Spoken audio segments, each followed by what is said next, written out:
Hello everyone. আমি Canton টাওয়ারের স্টেশনে এখন নামলাম।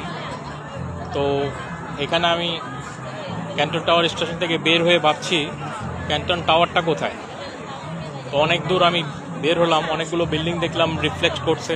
আমি হয়তো ভাবলাম যে ওই ক্যান্টন টাওয়ারে আলোগুলো রিফ্লেক্ট করছে।